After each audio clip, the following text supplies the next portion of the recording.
चलो क्या पढ़ा था अपन ने? बोरिक एसिड अपन पढ़ रहे थे।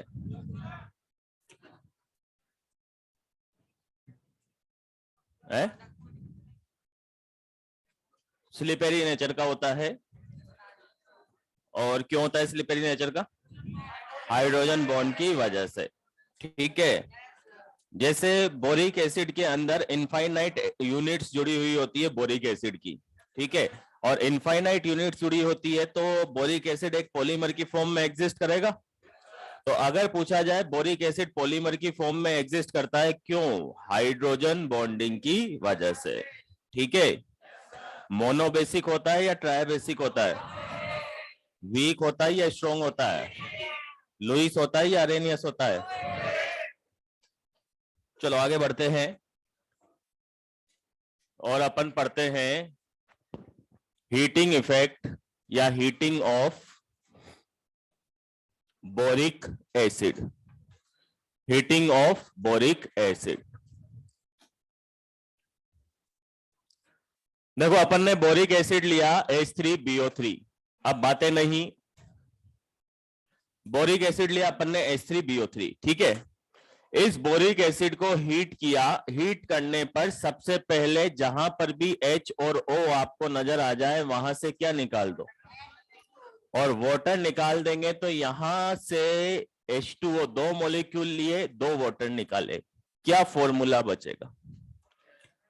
जैसे H3BO3 है, इसमें से एक हीट किया, एक वाटर रिलीज किया, तो एक तो H बचा, एक B बचा और एक O2 बचा। तो क्या बचेगा? यहां पर बचेगा HbO2। राइट। अब फिर इसको फर्दर हीट करेंगे तो और वाटर निकल सकता है क्या यहां से? यहां पर 2H और 1O, इनसे ही तो वाटर बनता है। तो 2H और 1O मिलके H2O निकाल सकते हैं। और H2O निकाल देंगे तो क्या बचेगा? एक तो बचा B2 और O3। यही बात समझ में? पक्का? अपने को क्या करना है?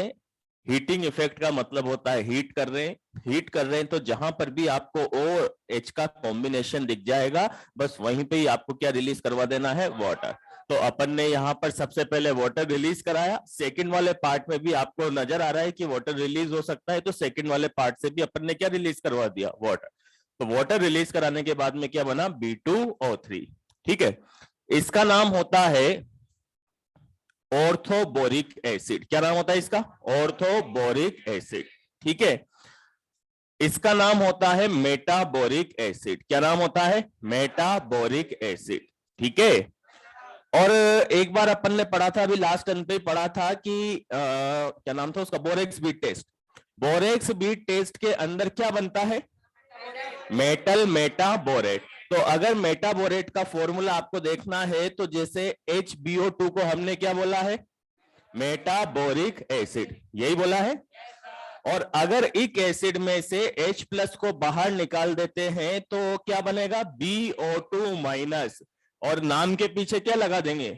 8। तो इसका नाम क्या होगा? मेटाबोरेट। तो अगर पूछा जाए मेटाबोरेट का फॉर्मूला क्या होगा तो क्या होगा? BO2 minus. ठीक है। ये इसका हीटिंग इफेक्ट था। कौन सा इफेक्ट था? Heating effect. सिंपल। इस B2O3 को बोला जाता है बोरॉन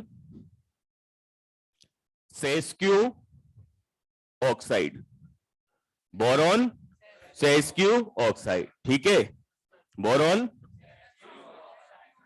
बोरॉन सेस्क्यू ऑक्साइड इसको बोला जाता है। सेस्क्यू ऑक्साइड का मतलब क्या होता है कि जैसे मान लो Al2O3 है, तो Al2O3 को भी बोला जाएगा एल्यूमिनियम सेस्क्यू ऑक्साइड। सेस्क्यू का मतलब क्या होता है कि यहाँ पर मेटल और ऑक्सीजन दोनों किस रेशो में होती है, 2:3 में। तो जहां पर भी मेटल और ऑक्सीजन 2:3 में होगी उसको क्या बोलेंगे, सेस्क्यू ऑक्साइड।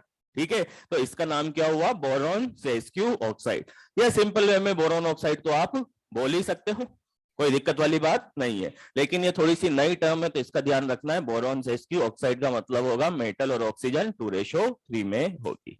ठीक है। अच्छा, जैसे मान लो H3BO3 को अपन बोलते हैं सिंपल वे में बोरिक एसिड। अगर इसमें से 3H+ को बाहर निकालते हैं तो क्या क्या बन जाता है, BO3-3। और इसका नाम क्या होगा, ये तो है बोरिक, ये है बोरेट, यही होगा ना। तो अब अपन पढ़ते हैं टेस्ट ऑफ बोरेट रेडिकल।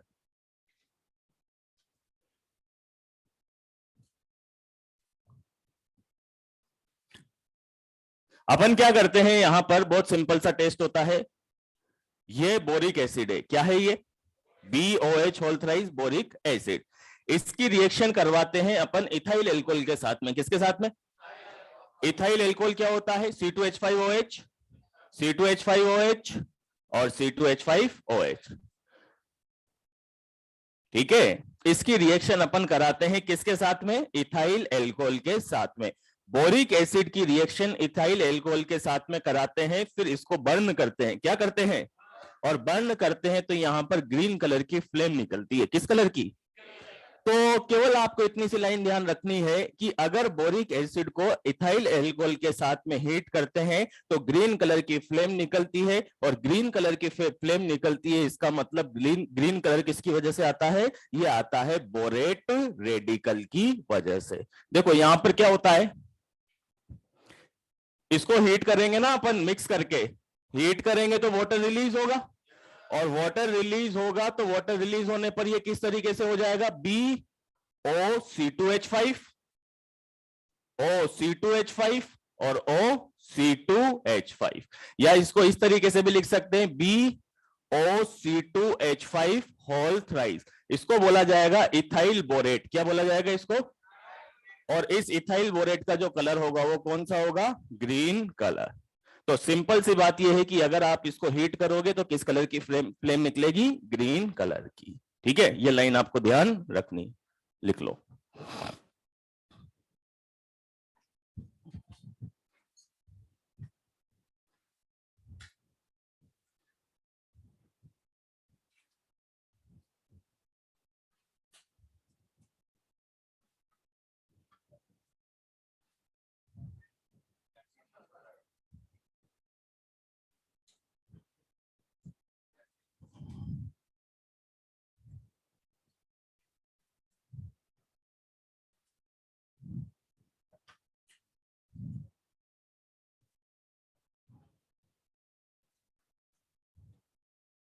अच्छा, बोरोन के किसी भी कंपाउंड का हाइड्रोलाइसिस कराएंगे तो क्या बनेगा, बोरिक एसिड।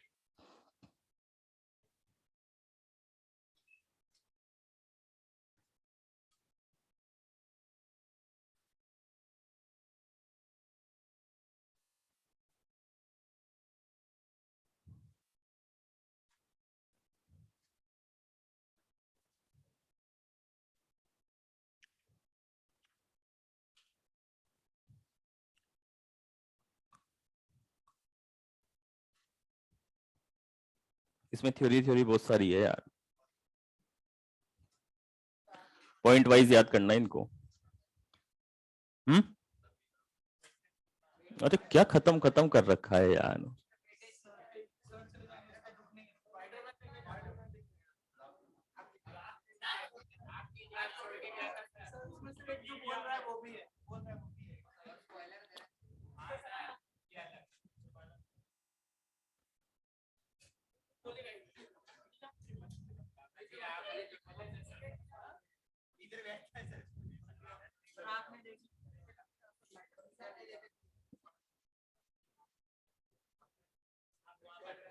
क्या, मार्वल,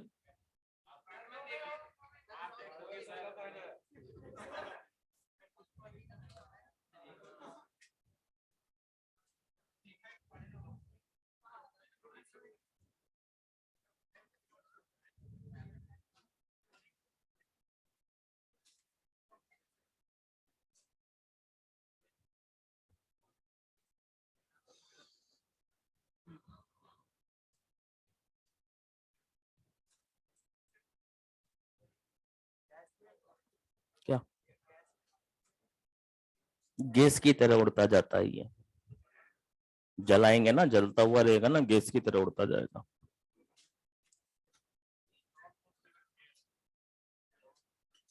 डबल मास्क यूज किए हैं तेने?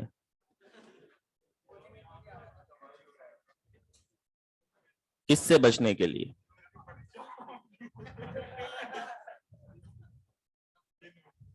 डबल मास्क किससे बचने के लिए यूज में लिए?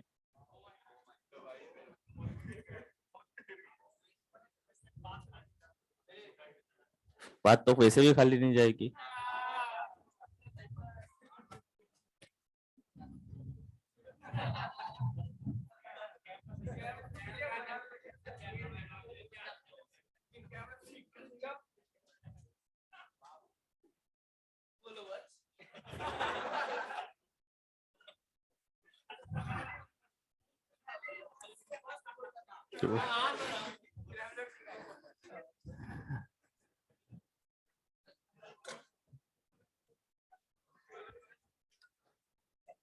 चलो लिख लिया।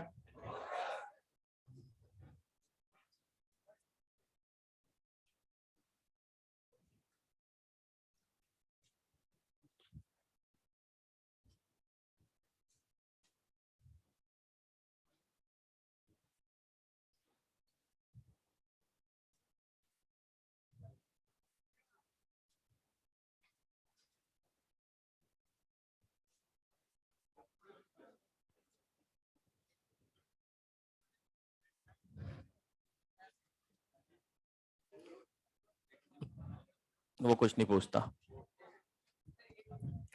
वो कुछ पूछता भी तो उसमें ऐसा लगता है कि वो बता रहा है कि मैं ही पूछ रहा हूँ।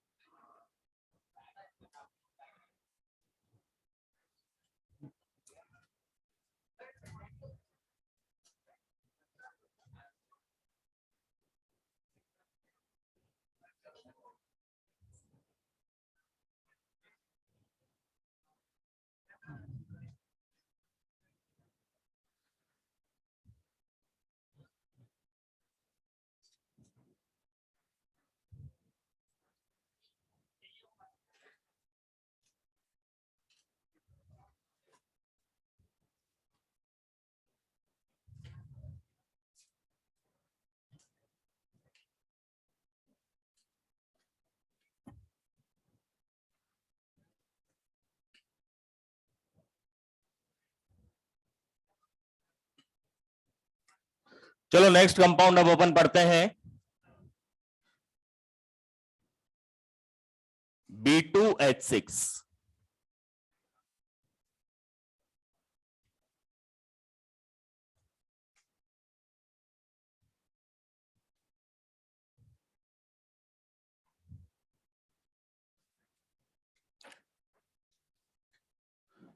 देखो नेक्स्ट कंपाउंड B2H6, क्या नाम होता है B2H6 का?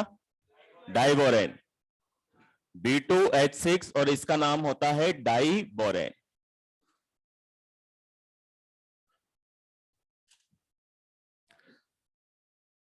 डाइबोरेन किस काम आता है? डाइबोरेन रॉकेट फ्यूल की तरह काम में लिया जाता है, मतलब रॉकेट के अंदर हाइड्रोजन को मिक्स करके डाइबोरेन भी मिक्स कर दिया जाता है, तो ये सबसे अच्छी क्वालिटी का रॉकेट फ्यूल होता है। ठीक है, तो पहला यूज तो क्या है B2H6 का, रॉकेट फ्यूल की तरह इसको काम में लिया जाता है। ठीक है, रॉकेट फ्यूल की तरह क्यों काम में लिया जाता है? क्योंकि इसके बर्न होने पर बहुत बल्क अमाउंट में एनर्जी रिलीज होती है, और रॉकेट के अंदर सबसे इंपॉर्टेंट बात क्या है कि एनर्जी जितनी ज्यादा होगी उतना ही कम क्वांटिटी लगेगी। ठीक है, अरे ठीक है, तो B2H6 को किसमें काम लिया जाता है? रॉकेट फ्यूल के अंदर। अब इस B2H6 को बनाया कैसे जाए, BH3 को कैसे बनाया जाए? तो देखो इसको कैसे बनाएंगे, बहुत सिंपल प्रोसेस होती है। जैसे कोई भी बोरॉन का कंपाउंड आपने लिया, जैसे मान लो BCl3 लिया, ठीक है, BCl3 की रिएक्शन करवा देते हैं लिथियम एल्यूमिनियम हाइड्राइड के साथ में। इसका नाम सुना है, लिथियम एल्यूमिनियम हाइड्राइड। तो इसकी रिएक्शन करवा देते हैं लिथियम एल्यूमिनियम हाइड्राइड के साथ में। तो इसके साथ रिएक्शन कराएंगे तो क्या होगा, देखना इधर ध्यान से। यहां पर बोरॉन पे तो है प्लस, क्या है बोरॉन के ऊपर? प्लस। ठीक है, Cl के ऊपर है माइनस, लिथियम के ऊपर है प्लस, एल्यूमिनियम के ऊपर है +3 और H के ऊपर है -1। ठीक है, क्योंकि मेटल के साथ में हाइड्रोजन आता है तो उसके ऊपर कौन सा चार्ज होता है, नेगेटिव। तो ये Cl इसके साथ अटैच हो जाएगा, ये Cl इसके साथ अटैच हो जाएगा, और ये H किसके साथ अटैच हो जाएगा, B के साथ।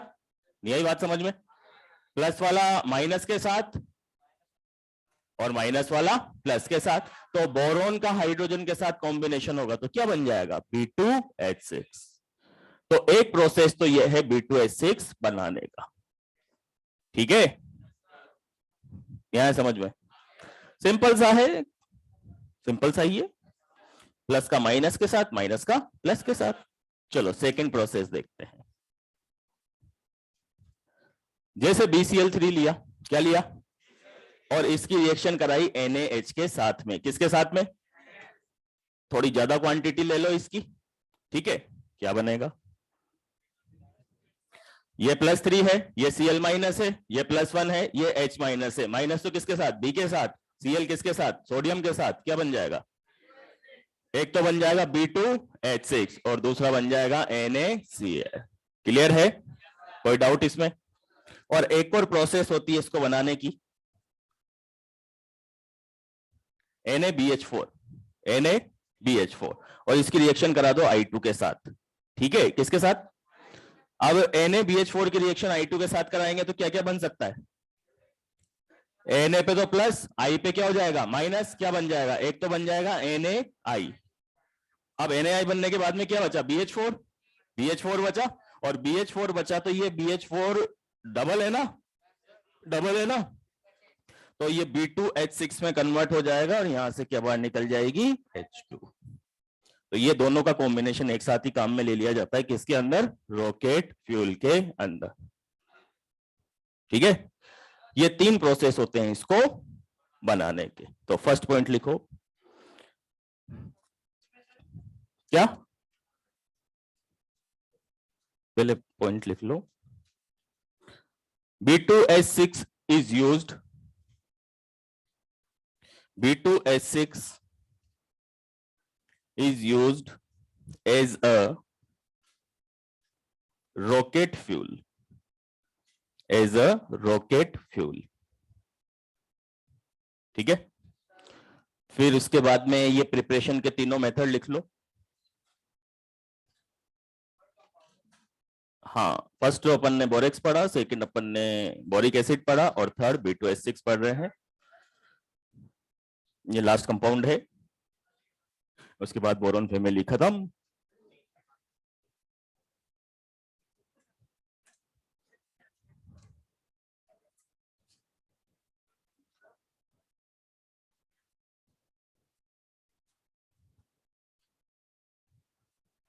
ये याद हो जाएगी क्या रिएक्शन,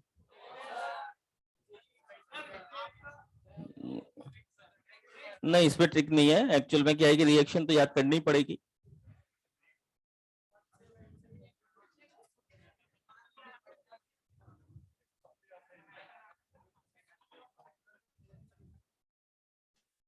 रिएक्शन वैसे सिंपल ही है,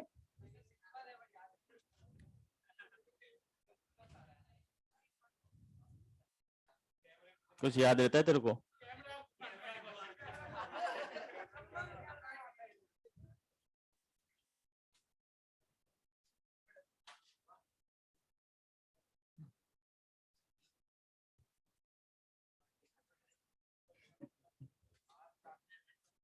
वो तुम्हारा दोस्त कहाँ गया,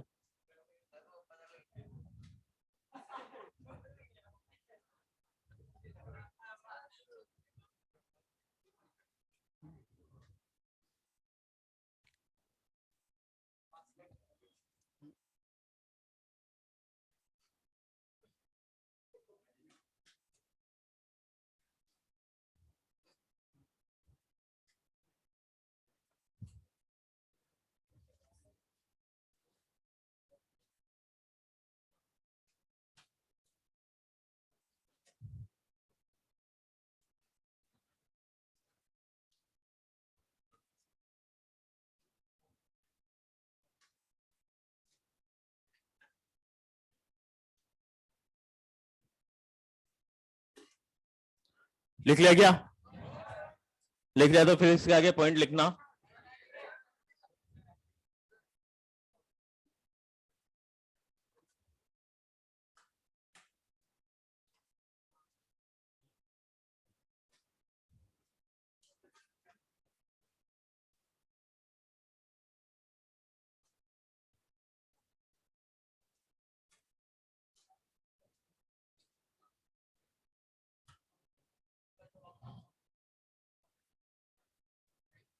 अरे उसके साथ जुड़ के -1 में आ जाएगा ना।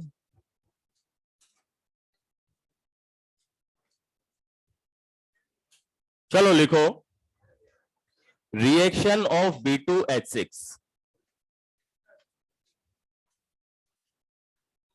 रिएक्शन ऑफ B2H6, इसकी बहुत खतरनाक रिएक्शन होती है, सबसे टफ ही यही है इस पूरी बोरोन फैमिली के अंदर। लिखो, फर्स्ट पॉइंट लिखना, ऑन रिएक्शन विद ऑक्सीजन,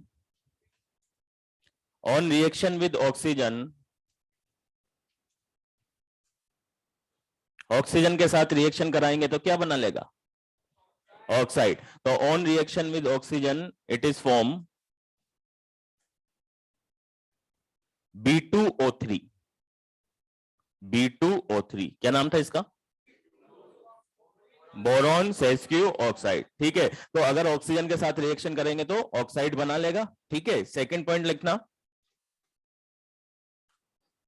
अगर इसका हाइड्रोलाइसिस करवाएंगे तो क्या बनाएगा, बोरिक एसिड। बोरॉन का कोई सा भी कंपाउंड हो, कोई सोचने की जरूरत ही नहीं है, कोई सा भी कंपाउंड हो हाइड्रोलाइसिस करवाने पर क्या बना देगा, बोरिक एसिड। तो सेकंड पॉइंट लिखो, ऑन हाइड्रोलाइसिस,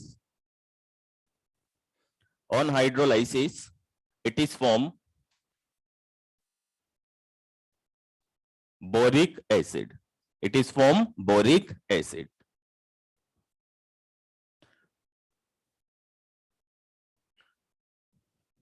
अब इसकी कुछ खतरनाक रिएक्शंस होती है,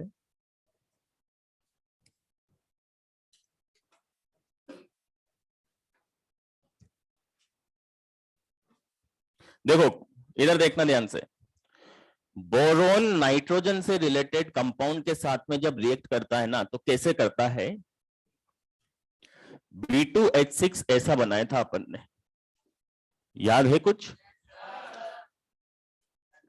ऐसा B2H6 बनाया था। तो B2H6 दो टाइप से रिएक्शन करता है, कितने टाइप से, दो टाइप का मतलब यह है कि या तो वो इस तरीके से, भाई सिंपल सी बात यह है कि B2H6 पूरा का पूरा एक कंपाउंड है, ठीक है।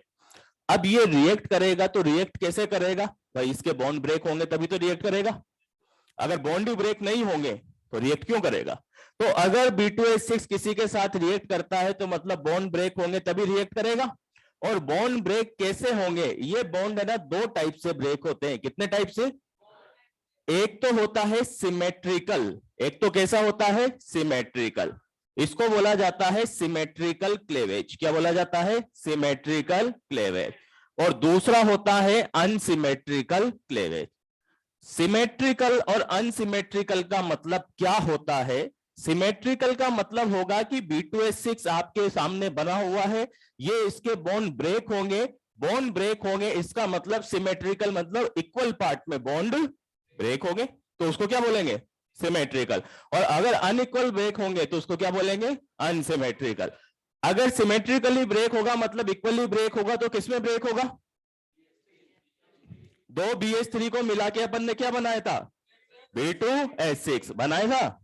अब ये B2H6 वापस किसमें ब्रेक हो जाएगा, BH3 और BH3 के अंदर, यानी इक्वली डिवाइड हो रहा है, और इक्वली डिवाइड हो रहा है तो इसको क्या बोलते हैं, इसको क्या बोलते हैं। तो सिमेट्रिकल क्लेवेज का मतलब होगा कि ये इक्वली BH3 के अंदर डिसोसिएट हो जाएगा, ठीक है।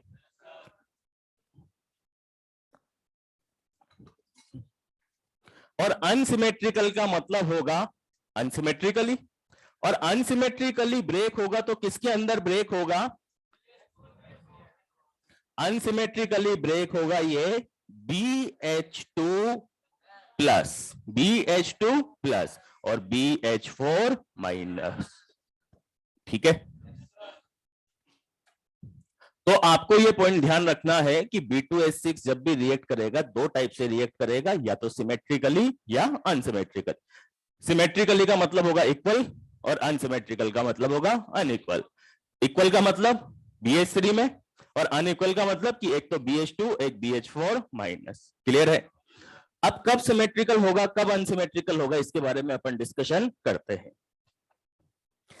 जैसे B2H6 की रिएक्शन करवाते हैं अपन NH3 के साथ में, किसके साथ में, या फिर इसकी रिएक्शन कराते हैं NH2CH3 के साथ में, ठीक है। या फिर इसकी रिएक्शन कराते हैं अपन NHCH3 होल टॉइस के साथ में। ठीक है, अब यहां पर देखते हैं NH3 का स्ट्रक्चर ऐसा बनता है, अरे ऐसा ही बनता है ना। अगर इसका स्ट्रक्चर ड्रॉ करेंगे तो इसका स्ट्रक्चर कैसा बनेगा, ऐसा बनेगा। अगर इसका स्ट्रक्चर ड्रॉ करेंगे तो कैसा बनेगा, ऐसा बनेगा। अब इन तीनों स्ट्रक्चर में आप देख रहे हो तो इन तीनों में इस नाइट्रोजन के पास लोन पेयर होगा क्या, इसके पास लोन पेयर होगा क्या, इसके पास लोन पेयर, तीनों के पास लोन पेयर होगा। क्या तीनों हाइड्रोजन बॉन्डिंग शो कर सकते हैं,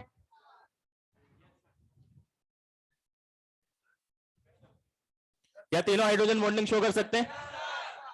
यहां पे नाइट्रोजन और हाइड्रोजन है, यानी हाइड्रोजन अगर नाइट्रोजन के साथ अटैच होगा तो हाइड्रोजन बॉन्डिंग होगी या नहीं होगी। यहां पर हाइड्रोजन नाइट्रोजन के साथ अटैच है मतलब हाइड्रोजन बॉन्डिंग होगी या नहीं होगी। यहां पर हाइड्रोजन नाइट्रोजन के साथ अटैच है मतलब हाइड्रोजन बॉन्डिंग होगी या नहीं होगी, होगी। तो ऐसे कंपाउंड जहां पर हाइड्रोजन बॉन्डिंग होगी या जो हाइड्रोजन बॉन्डिंग शो करेंगे उस केस में ये अनसिमेट्रिकली ब्रेक होगा। कैसे ब्रेक होगा, अनसिमेट्रिकली। और जो कंपाउंड हाइड्रोजन बॉन्डिंग शो नहीं करेंगे वहां पर ये सिमेट्रिकली ब्रेक होगा। ठीक है, अब देखो कैसे होगा। यहां पर ये तीनों हाइड्रोजन बॉन्डिंग शो कर रहे हैं ना, तो कैसे ब्रेक होगा, अनसिमेट्रिकल। अब अनसिमेट्रिकल होगा तो भाई रिएक्शन कैसे होगी इसको अपन देखते हैं। जैसे मान लो B2H6 की अपन रिएक्शन कराते हैं NH3 के साथ में। ठीक है, NH3 के साथ में रिएक्शन कराते हैं तो NH3 क्या है, Lewis acid Lewis base, Lewis acid Lewis base, Lewis base होगा पक्का। अब लुईस बेस होगा तो रिएक्शन कैसे होगी कि B2H6 की NH3 के साथ में रिएक्शन कराते हैं, ये हाइड्रोजन बॉन्डिंग शो करता है, हाइड्रोजन बॉन्डिंग शो करता है तो ये क्या करेगा, इस B2H6 को अनसिमेट्रिकली ब्रेक करेगा। अब अनसिमेट्रिकली कैसे ब्रेक करेगा कि भाई एक तो बन जाएगा BH2 प्लस, ठीक है, और दूसरा बन जाएगा BH4 माइनस, राइट। यहां पर ध्यान देने वाली बात यह है कि BH2 प्लस आपके सामने लिखा हुआ है, BH2 प्लस के अंदर बोरोन ने कितने बॉन्ड बनाए, कितने बॉन्ड बनाए, मैक्सिमम कितने बना सकता है, मैक्सिमम कितने बना सकता है, और मैक्सिमम 4 बना सकता है। तो इस अमोनिया, ये अमोनिया लोन पे डोनेट करेगा, ये अमोनिया और लोन पे डोनेट करेगा तो उसको कौन सा वाला पार्ट एक्सेप्ट करेगा, और कितने अमोनिया को एक्सेप्ट करेगा, कितने अमोनिया को एक्सेप्ट करेगा, 2 अमोनिया को। नहीं आई बात समझ में, क्या है समझ में, B2H6 plus twice of NH3। ठीक है, ये तो हो गया लुईस एसिड, ये हो गया Lewis base, acid base reaction हो रही है। अब हमने ये बोला है कि ऐसे कंपाउंड जो हाइड्रोजन बॉन्डिंग शो करेंगे उनके साथ में ये कैसे, अनसिमेट्रिकल। अनसिमेट्रिकल होगा तो अनसिमेट्रिकल हो गया भाई, BH2 प्लस और BH4 माइनस बन गया। अब बनने के बाद में अमोनिया कैसे अटैच होगा, तो अमोनिया लोन पर दे सकता है क्या, अमोनिया लोन पर दे सकता है क्या, और अमोनिया लोन पर दे सकता है तो B2H6 उसको एक्सेप्ट कर सकता है। अब B2H6 में से कौन सा वाला पार्ट एक्सेप्ट करेगा, BH2 वाला। क्यों करेगा, क्योंकि इसने 2 ही बॉन्ड बनाए हैं, मैक्सिमम कितने बना सकता है, और 4 बना सकता है, तो कितने अमोनिया को एक्सेप्ट कर सकता है, और 2 अमोनिया को एक्सेप्ट करेगा। तो यहां पे अपन लिख देंगे NH3 होल टॉइस। नहीं आई बात समझ में, पक्का, श्योर। तीनों में सेम रिएक्शन होगी, ठीक है, आप तो केवल इसकी एक की ध्यान रख लेना। अब जैसे मान लो मैंने यहां पे लिखा NCH3 होल थ्राइस, क्या इसके अंदर हाइड्रोजन बॉन्डिंग होगी, अगर इसका स्ट्रक्चर ड्रॉ करें तो ऐसा स्ट्रक्चर होगा, होगा ना, और ऐसा स्ट्रक्चर होगा तो यहां पर हाइड्रोजन किसके साथ अटैच है, और कार्बन भी कौन सा है, और sp3 है तो हाइड्रोजन बॉन्डिंग नहीं होगी, नहीं होगी। जैसे मान लो मैंने लिखा कार्बन मोनोऑक्साइड, इसमें तो हाइड्रोजन ही नहीं है इसमें तो हाइड्रोजन ही, तो हाइड्रोजन बॉन्डिंग की तो पॉसिबिलिटी ही नहीं है। तो हाइड्रोजन ही नहीं है तो हाइड्रोजन बॉन्डिंग की पॉसिबिलिटी नहीं है, तो इन दोनों के साथ में कौन सा शो करेगा, कौन सा शो करेगा, सिमेट्रिकल। और सिमेट्रिकल शो करेगा तो कैसे ब्रेक होगा, चलो देखते हैं। जैसे B2H6 की रिएक्शन करवाते हैं अपन NCH3 होल थ्राइस के साथ में, ठीक है, करवा दी। अब करवाने पर B2H6 कैसे ब्रेक होगा, BH3 में, तो मैं यहां पे लिख देता हूं ट्वाइस ऑफ BH3, यानी 2 BH3 है, एक BH3 के पास में कितना वेकेंट होगा, कितना वेकेंट होगा? एक BH3 के पास में एक वेकेंट होगा तो दो BH3 के पास में और दो वेकेंट होंगे तो इसके साथ कितने ये NCH3 ऐड हो जाएंगे और दो ऐड हो जाएंगे। तो इसको कैसे रिप्रेजेंट करेंगे? 2BH3 dot 2NCH3 whole thrice. यही बात समझ में? पक्का? या फिर इसको ऐसे भी रख सकते हो आप, ये पूरा का पूरा ट्वाइस हो गया। यही बात समझ में? अगर इसका स्ट्रक्चर बनाए तो ऐसा स्ट्रक्चर बन जाएगा BHHH। ठीक है, अभी इसके पास में एक वेकेंट ऑर्बिटल है ना, और इस एक वेकेंट ऑर्बिटल के साथ में आके कौन अटैच हो जाएगा? NCH3 whole thrice.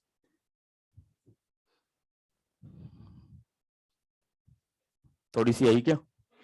पूरी आ गई है?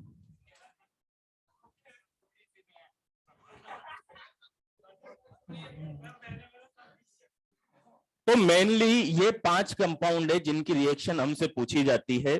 ठीक है, ये 5 ही कंपाउंड है, इनके अलावा आपसे कुछ भी नहीं पूछी जाएगी। 5 कंपाउंड में से आप देख सकते हो कि कहां पर हाइड्रोजन बॉन्डिंग होगी, कहां पर हाइड्रोजन बॉन्डिंग नहीं होगी। जहां पर होगी वहां पर अनसिमेट्रिकल और जहां पर नहीं होगी वहां पर सिमेट्रिकल। ठीक है, अनसिमेट्रिकल का मतलब क्या होगा? BH2 BH4 और सिमेट्रिकल का मतलब क्या होगा? BH3 BH3। क्लियर है? पक्का?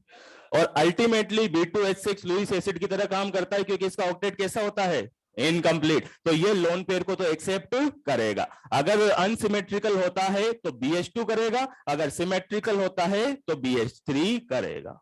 क्लियर है? कोई डाउट? पक्का? लिखो।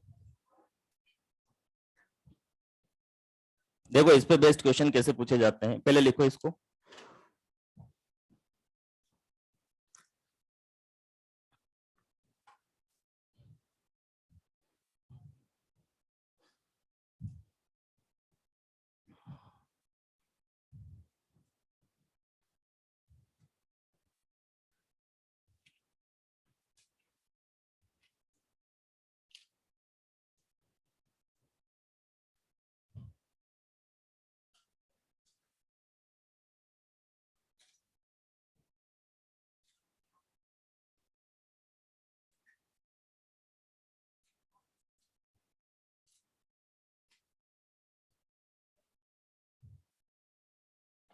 क्वेश्चन ही नहीं है, इस पे भेज दो।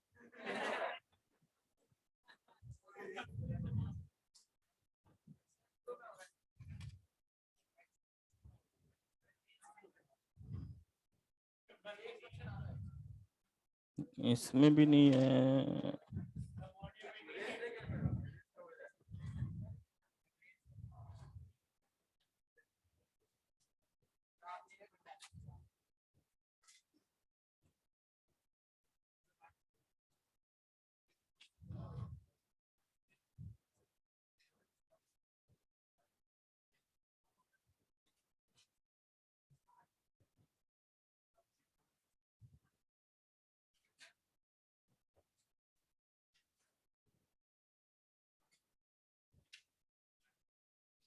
नहीं है यार।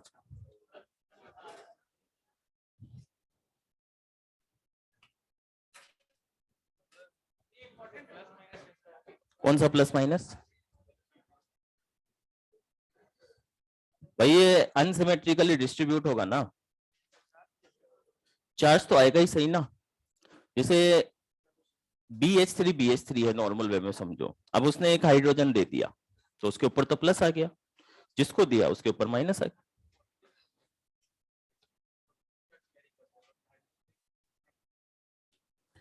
एक हाइड्रोजन, सिंपल सी बात यह है कि एक BH2 बनाना, एक BH2 बनाना कैसे बनेगा BH2?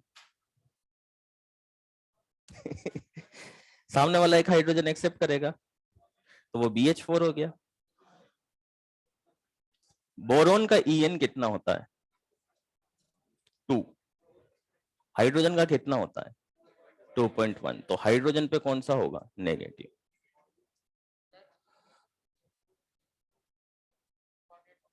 हाँ, BH2 और NH3 कोऑर्डिनेट बॉन्ड से जुड़े हुए होंगे, ऐसा रिप्रेजेंटेशन होगा इसका कि B इधर है H, इधर है H और इधर है NH3 और इधर है NH3।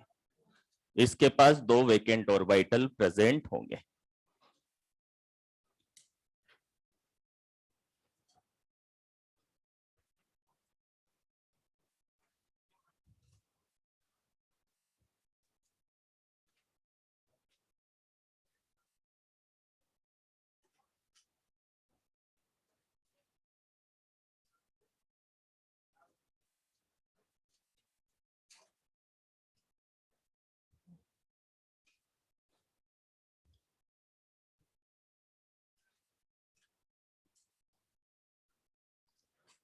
सिमेट्रिकल कब होगा? सिमेट्रिकल तब होगा जब कंपाउंड हाइड्रोजन बॉन्डिंग शो नहीं करेगा।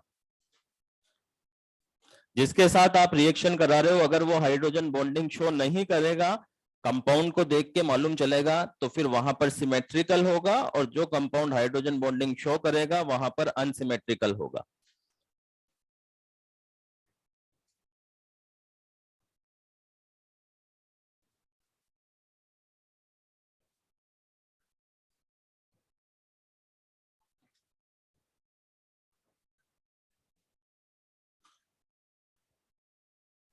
चलो लिख लिया क्या?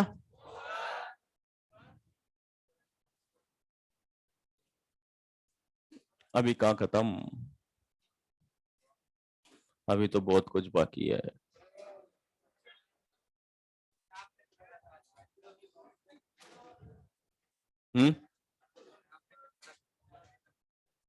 मंडे तक सिलेबस खत्म हो जाएगा। पी ब्लॉक मंडे तक, तो मंडे तक हो जाएगा। अभी तो मंडे बच रहा है दोस्त।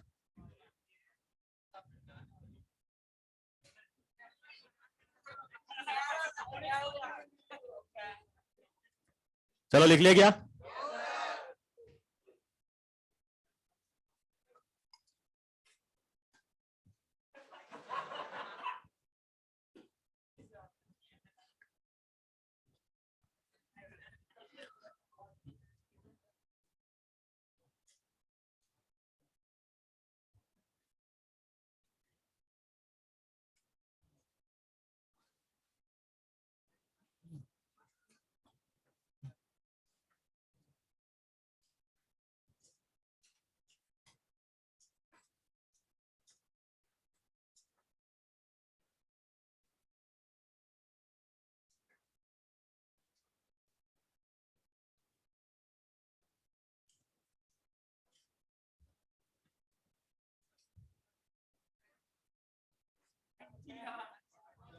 अरे एनर्जी की बातें कहाँ हो रही है यहाँ?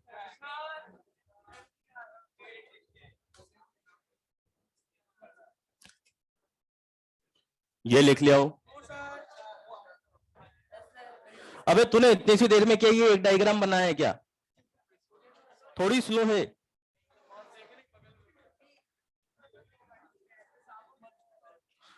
दस मिनट तो हो गए होंगे ना मेरे को, और 10 मिनट में ये इधर बातें कर ले उधर बातें कर ले।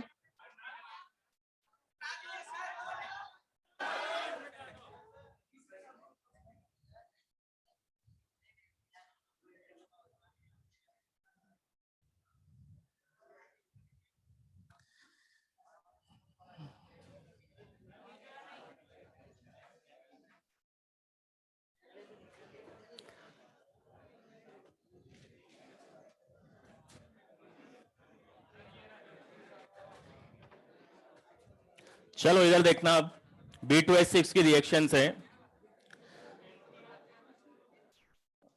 देखो इधर, इधर देखो।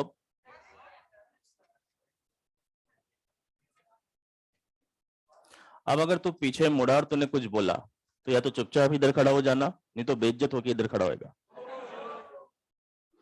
B2H6, सबसे पहले B2H6 की रिएक्शन कराते हैं अपन अमोनिया के साथ में। किसके साथ में?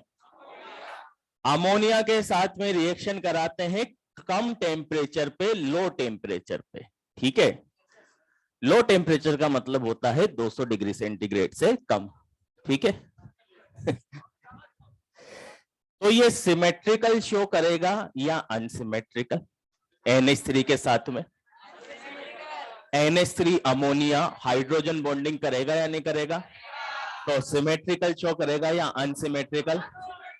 और अनसिमेट्रिकल शो करेगा तो यहां पर क्या बन जाएगा? BH2NH3 होल टॉइस, इसके ऊपर आ जाएगा प्लस और इधर आ जाएगा BH4 माइनस। राइट,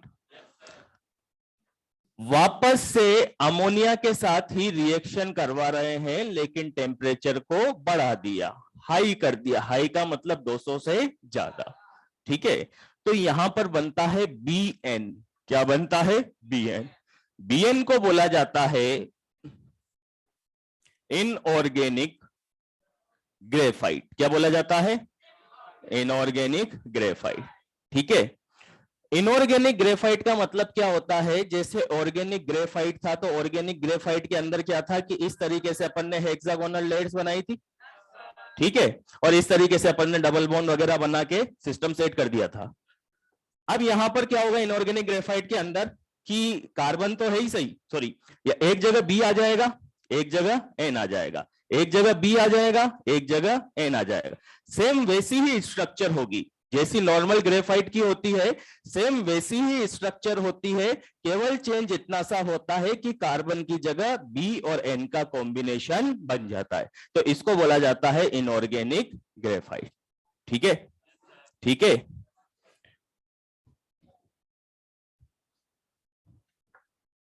और इसका दूसरा नाम होता है बोराजोन।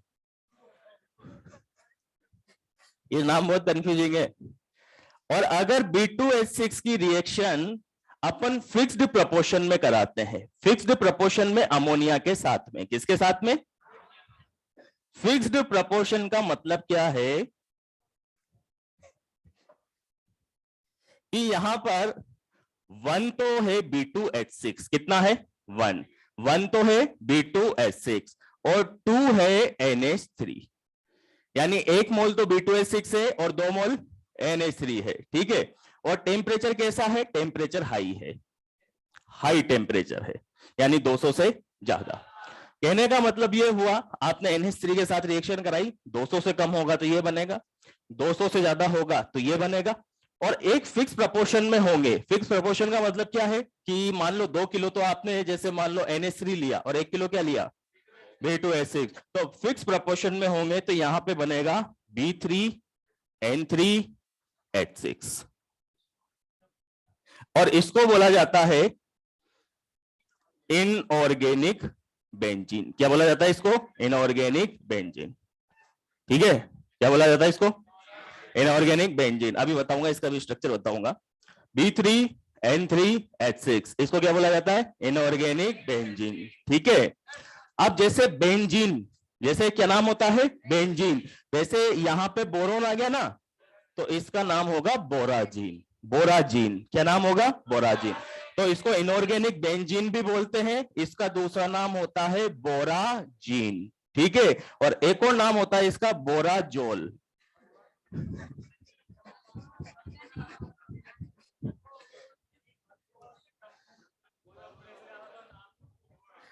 अब नाम में तुम्हें क्या याद रखना है? केवल इतना सा ध्यान रखना है, Bn होगा तो इनऑर्गेनिक ग्रेफाइट और B3N3H6 होगा तो इनऑर्गेनिक बेंजीन। ये बोराजोन, बोराजील, ये मेरे को भी याद नहीं रहते, मैं भी याद ही करके आता हूं। नहीं रहते हैं, ऐसी बात नहीं है।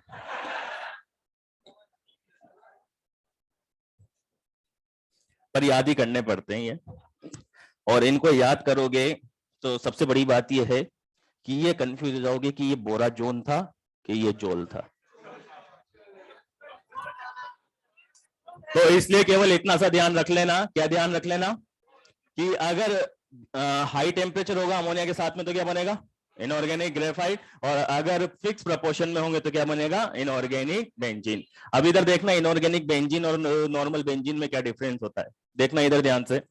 जैसे C6H6, ये तो है नॉर्मल बेंजीन, और दूसरा है B3N3H6 और ये है इनऑर्गेनिक बेंजीन। ठीक है। इसका स्ट्रक्चर अपने को बनाना आता है, इसका स्ट्रक्चर बनाएंगे तो ऐसा स्ट्रक्चर बनेगा। ठीक है।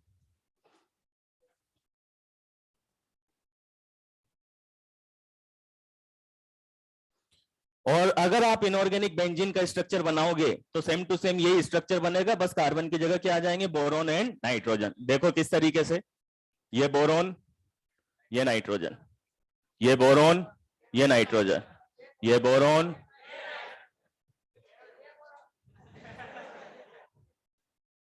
इधर लग जाएगा H, इधर लग जाएगा H, इधर लग जाएगा H, इधर लग जाएगा H। अब एक मिनट सुनना बात को, काम का पॉइंट सुनना, क्वेश्चन इसी से पूछा जाएगा, उससे तो कोई भी नहीं पूछेगा। यहां पर पाई बॉन्ड आएगा क्या? सोचो, ये जो नाइट्रोजन है ठीक है। इस नाइट्रोजन के पास टोटल कितने इलेक्ट्रॉन होते हैं? 5 होते हैं। इस नाइट्रोजन ने कितने बॉन्ड बनाए हैं? और 3 बनाए हैं, तो एक क्या होगा? लोन पेयर होगा। तो इस नाइट्रोजन के पास में एक लोन पेयर होगा। होगा। इस नाइट्रोजन के पास में एक लोन पेयर होगा और इस नाइट्रोजन के पास भी एक लोन पेयर होगा। होगा। अब लोन पेयर है तो बैक बॉन्डिंग हो सकती है क्या? कैसे होगी?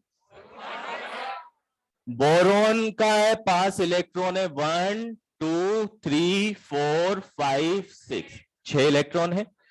6 इलेक्ट्रॉन है मतलब एक वैकेंट होगा और एक वैकेंट इस बोरोन के पास होगा, एक वैकेंट इस बोरोन के पास होगा, एक वैकेंट इस बोरोन के पास में होगा। ठीक है। बैक बॉन्डिंग की कंडीशन होती है कि जिसके पास वैकेंट ऑर्बिटल होगा वो सेकंड या थर्ड का होना चाहिए और जिसके पास लोन पेयर होगा वो सेकंड का होना चाहिए। कंडीशन सारी कंप्लीटली फुलफिल हो रही है और फुलफिल हो रही है तो ये नाइट्रोजन अपना लोन पेयर दे देगा इस बोरोन को, ये नाइट्रोजन अपना लोन पेयर दे देगा इस बोरोन को और ये नाइट्रोजन अपना लोन पेयर दे देगा इस बोरोन। ठीक है। तो इसके अंदर भी 3 पाई बॉन्ड है, इसके अंदर भी क्या बन गए? 3 पाई बॉन्ड हो गए। तो as it is same structure है किसके जैसा? बेंजीन के जैसा। यही बात समझ में? पक्का? अब बात समझ में आ गई तो फिर मुझे ये बताओ कि क्या ये दोनों आइसो इलेक्ट्रॉनिक होंगे? अरे नो सर यस सर क्या होता है? कैलकुलेट करा करे ना।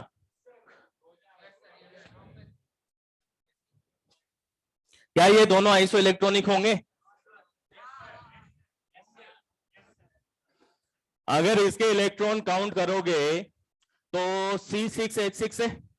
एक कार्बन में कितने इलेक्ट्रॉन और कितने कार्बन है? तो 36 हो गए। तो कार्बन के इलेक्ट्रॉन तो हो गए 36। हाइड्रोजन कितने हैं? और एक हाइड्रोजन में एक, तो 6 हाइड्रोजन में 6, तो 36 + 6 = 42। यानी बेंजीन के अंदर होंगे 42 इलेक्ट्रॉन। अब इनऑर्गेनिक बेंजीन पे अपन आते हैं तो इनऑर्गेनिक बेंजीन के अंदर कितने होंगे? एक बोरोन के अंदर 5, तो 3 बोरोन के अंदर 15। एक नाइट्रोजन के अंदर 7, तो 3 के अंदर, और हाइड्रोजन के अंदर 6, कितना हुआ? 42। यानी बोथ आर आइसो इलेक्ट्रॉनिक। ठीक है। तो फर्स्ट पॉइंट अपन यहां पे लिख देते हैं, both are isoelectronic. Clear है?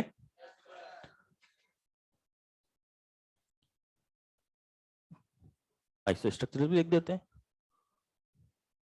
And iso structural. अगर तुमसे पूछा जाए इस बोरोन का हाइब्रिडाइजेशन क्या होगा, इस नाइट्रोजन का हाइब्रिडाइजेशन क्या होगा? है ये वाला पाई बॉन्ड है ना, ये भी पाई बॉन्ड है, ये भी पाई बॉन्ड है। इस बोरोन का क्या होगा? sp2, sp2 ही होगा। इस नाइट्रोजन का क्या होगा? sp2 होगा। और यहां पर भी आप चेक करोगे तो सभी का sp2 होगा। तो अगर आपसे पूछा जाए इनऑर्गेनिक बेंजीन प्लेनर होगा या नॉन प्लेनर, तो sp2 है तो ट्राइगोनल प्लेनर बनेगा और सभी के सभी एटम कैसे हैं? प्लेनर है। तो ओवरऑल स्ट्रक्चर कैसा होगा? प्लेनर। तो inorganic graphite is planar, sorry inorganic benzene, inorganic benzene is planar. ठीक है। अच्छा अब नेक्स्ट पॉइंट, अगर आपसे पूछा जाए कि नॉर्मल बेंजीन, ठीक है, और इनऑर्गेनिक बेंजीन दोनों में से वाटर के साथ रिएक्टिविटी किसकी ज्यादा होगी? क्यों? हाँ देखो यहां पर क्लियरली आप देखो ध्यान से कि वहां पर सभी कार्बन है, यहां पर एक तो नाइट्रोजन है, दूसरा कौन है? बोरोन। एक नाइट्रोजन है, दूसरा बोरोन है। नाइट्रोजन और बोरोन में किसकी ईएन ज्यादा होती है? तो नाइट्रोजन के ऊपर तो चार्ज क्रिएट होगा नेगेटिव, बोरोन के ऊपर चार्ज क्रिएट होगा पॉजिटिव। यानी कि इनऑर्गेनिक बेंजीन के अंदर पोलर बॉन्ड होंगे। कैसे बॉन्ड होंगे? और पोलर बॉन्ड होंगे तो जाहिर सी बात है कि जहां पर पोलर बॉन्ड होंगे रिएक्टिविटी ज्यादा ही होगी। तो अगर आपसे पूछा जाए इनऑर्गेनिक बेंजीन और ऑर्गेनिक बेंजीन में कौन ज्यादा रिएक्टिव है वाटर के साथ में, तो कौन ज्यादा रिएक्टिव है, इनऑर्गेनिक बेंजीन। ठीक है, और रीजन क्या देंगे, due to polar bond. Inorganic benzene is more reactive than normal benzene due to polar bond। ठीक है, थोड़ी सी बात समझ में आई, पूरी आ गई। अब अगर मान लो इनऑर्गेनिक बेंजीन का अपन हाइड्रोलाइसिस कराएं B3N3H6, ठीक है, हाइड्रोलाइसिस कराएंगे तो क्या बनेगा, बोरिक एसिड, वेरी गुड, और अमोनिया। यही बात समझ में। अगर आप इसका हाइड्रोलाइसिस कराओगे तो सिंपल सी बात है भैया, बोरोन का कंपाउंड है, किसका कंपाउंड है, और बोरोन का कंपाउंड है, तो हाइड्रोलाइसिस कराने पर बोरोन का कोई सा भी कंपाउंड हो क्या बनाएगा, और बोरिक एसिड बनाएगा। तो अगर इसका हाइड्रोलाइसिस कराते हैं तो एक तो क्या बन जाएगा H3BO3, और दूसरा क्या है, नाइट्रोजन है, दूसरा क्या है, और नाइट्रोजन भी हाइड्रोलाइसिस में पार्टिसिपेट करेगा तो क्या बनेगा, NH3 अमोनिया, क्या बनेगा। तो यहां पर अगर आप इनऑर्गेनिक बेंजीन का हाइड्रोलाइसिस कराते हो तो क्या बनता है, बोरिक एसिड एंड अमोनिया। थोड़ी सी बात समझ में आई। अगर आप इस BN का भी हाइड्रोलाइसिस कराओगे ना, BN का, इनऑर्गेनिक ग्रेफाइट का, तो सेम होगा, एक तो बोरिक एसिड, बोरोन का कंपाउंड है तो बोरिक एसिड, साथ में नाइट्रोजन है तो अमोनिया। क्लियर है, कोई डाउट इसमें, श्योर, लिख लो।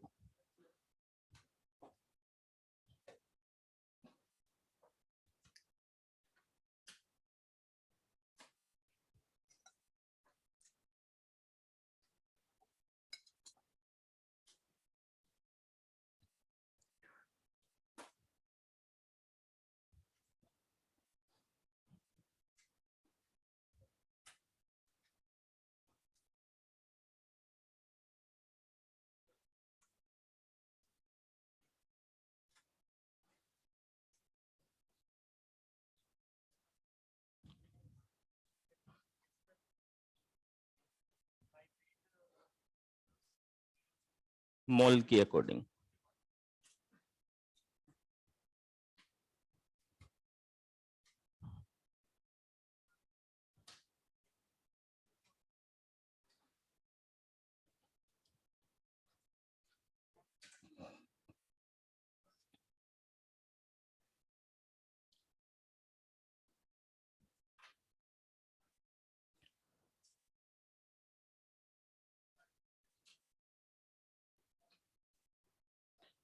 आप सुन लेना बात को, घर पे जाते ही ये पूरी थ्योरी पढ़ लेना, ठीक है, जो जो भी छोटे पॉइंट्स है, बड़े पॉइंट्स है, सब एक बार पढ़ के और मॉड्यूल के क्वेश्चन लगा लेना,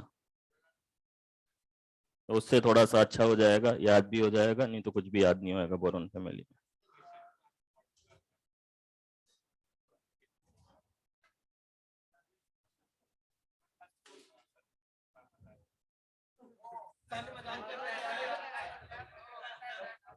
फिर भी हंस रहा है तो, मजाक नहीं कर रहा।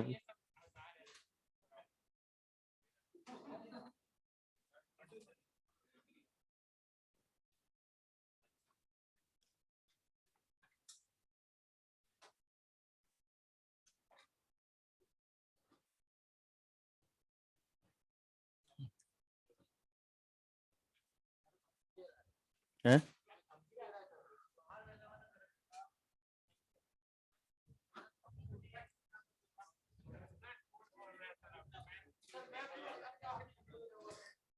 अच्छा, अगर ये पूछा जाए कि BN के अंदर कितने इलेक्ट्रॉन होंगे, 12 इलेक्ट्रॉन होंगे, 12 इलेक्ट्रॉन होंगे।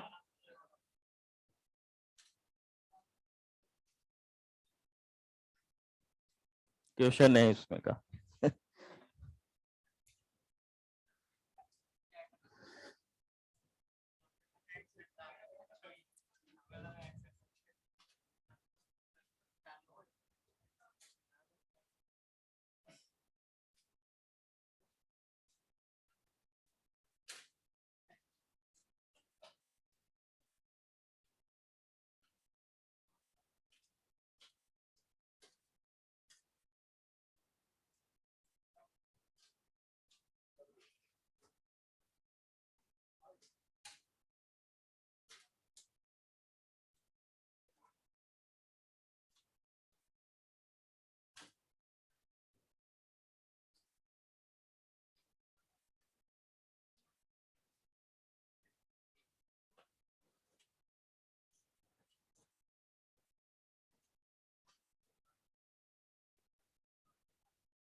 चलो इधर देखो अब।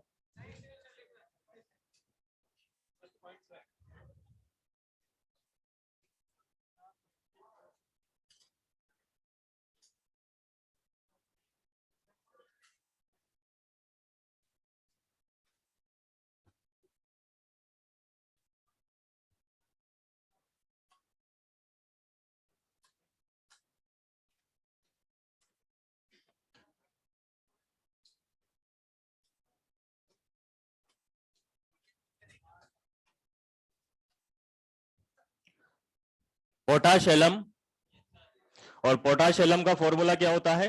K2SO4 dot Al2SO4 whole thrice dot 24H2O। ठीक है। अगर आपसे पूछा जाए पोटाश एलम का एक्वस सॉल्यूशन कैसा होगा, एसिडिक होगा बेसिक होगा, तो अपन कैसे देखेंगे? डबल सोल्ट होता है, ये डबल सोल्ट होता है। तो यहां पर ये जो K2SO4 है ये किस किस से मिलके बना हुआ है? एक तो है KOH और दूसरा है H2SO4, राइट। और सेकंड है Al2SO4 होल थ्राइस, और ये किस किस से मिलके बना हुआ है? ये बना हुआ है AlOH whole thrice plus H2SO4। ठीक है। तो KOH ये तो होगा strong base, H2SO4 strong acid. तो इसकी वजह से जो सॉल्यूशन बनेगा, एक्वस सॉल्यूशन बनेगा, वो तो न्यूट्रल बनेगा, न्यूट्रल बनेगा। AlOH whole thrice weak base और H2SO4 स्ट्रॉन्ग एसिड। तो ओवरऑल कैसा होगा? एसिडिक होगा क्या? पक्का। इन दोनों की वजह से तो न्यूट्रल हो गया, इन दोनों की वजह से ये तो वीक बेस है और वो कैसा है? Strong acid. तो ओवरऑल कैसा होगा? एसिडिक। तो एक्वस सॉल्यूशन,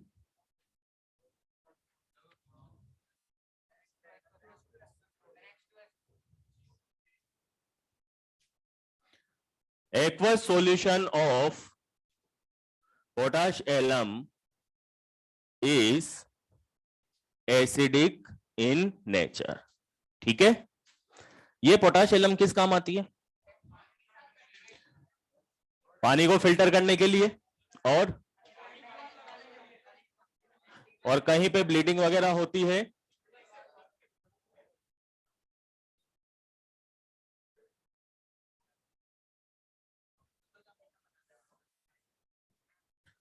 मिठाई बनाते।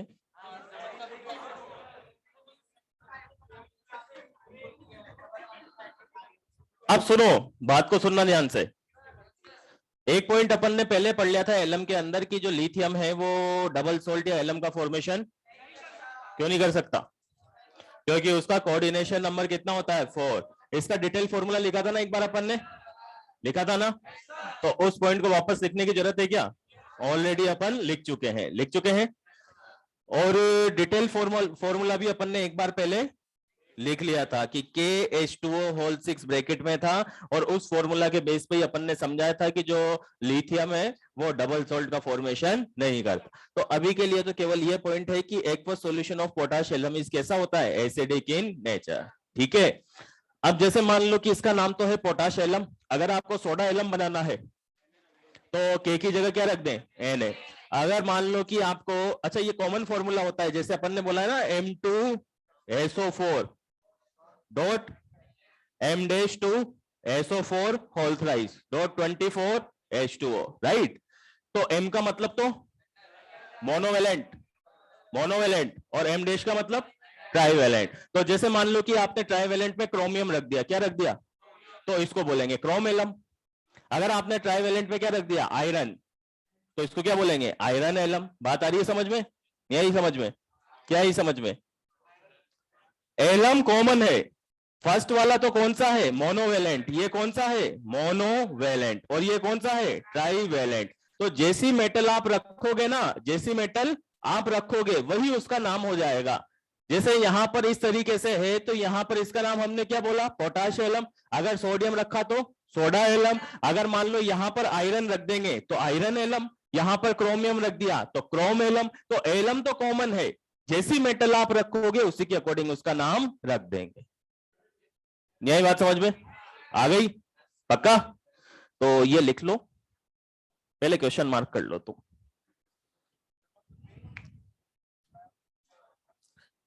नहीं, दोनों को ही कंसिडर करना है। नाम जो भी डिफरेंट है, जैसे ये तो एलम हो गया ना, पोटाश, पोटेशियम है तो पोटाश एलम। अब जैसे मान ले यहाँ पे क्रोमियम लगा दिया, तो क्रोमियम लगा दिया तो क्रोम एलम,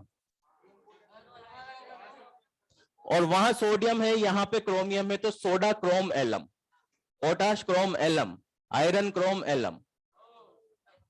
चलो आगे बढ़ते हैं, रुको पहले क्वेश्चन मार्क कर लो।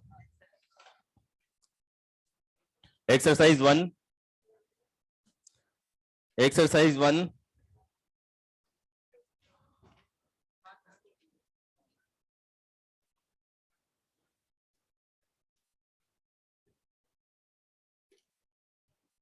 वन से 24 तक सारे, 1 से 24 ऑल क्वेश्चंस।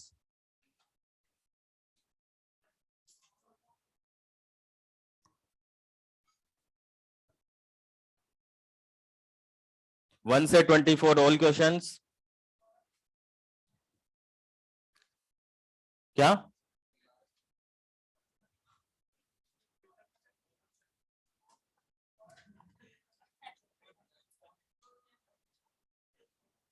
कहना क्या चाहते हो? एक क्वेश्चन था बोरॉन फैमिली। अच्छा, कौन था? ये था क्या? और इस बोरॉन फैमिली के अंदर मार्क करना जल्दी से। 25, 27, 28, 29, 30, 31, 32, 33, 34, 35, 36, 37, 38, 39, 40, 41, 42, 43, 44, 45, 46, 47, 48, 49।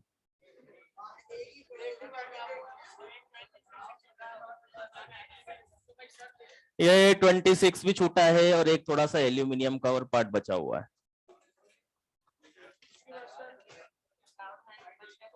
कार्बन तो जरा सी है, आधे घंटे की है कार्बन फैमिली।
पिछली बार कितने आए थे? पिछली बार कितने क्वेश्चन आए थे? 30, 24 के आसपास। पहले का तो पता नहीं है, नए वाले पूछ रहा है। 20 थे।